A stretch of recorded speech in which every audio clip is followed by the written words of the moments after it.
Vayikra is a complicated sefer describing an experience of korbanot in the Beit HaMikdash that is regrettably so unfamiliar and foreign to us. There are so many details that often it's hard to follow.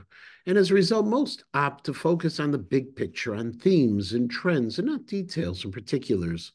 But there is one detail that I do want you to consider.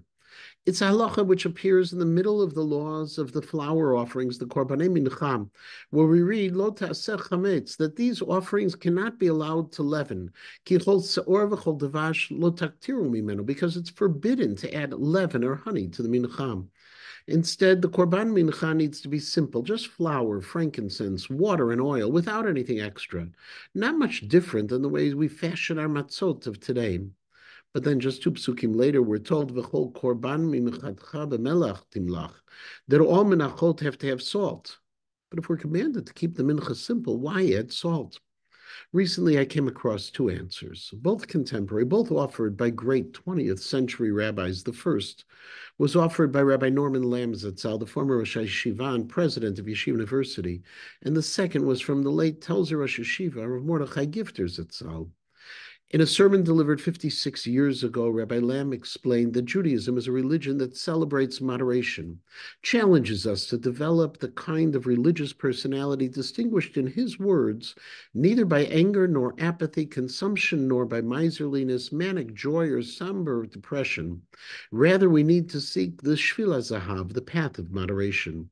And to support his position, Rabbi Lamm turned to the works of Rabbi Yosef Shaul Nathanson, the 19th century Rav of Lemberg and author of the Shoel Umeshiv. Explained Rav Nathanson that the reason leaven and honey are prohibited in a korban mincha is because they represent two extremes of taste, the sour and the sweet, and extremism is antithetical to Judaism.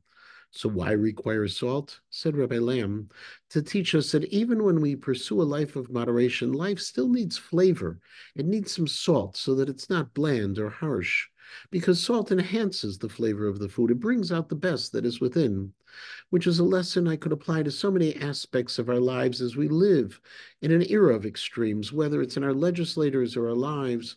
It's the lesson that a life of balance can't be bland and needs to have inspiration and joy, or as Rav Lichtenstein Zatzal wrote 2 decades later, this remains one of the great challenges and maybe even failures of our community, our lack of passion in our avodat Hashem, and our failure to broadcast to our children Ki chayenu v'orech yamenu, that the Torah is the lifeblood of everything we do, and in his words, the love of Torah is far more important than knowledge of Torah.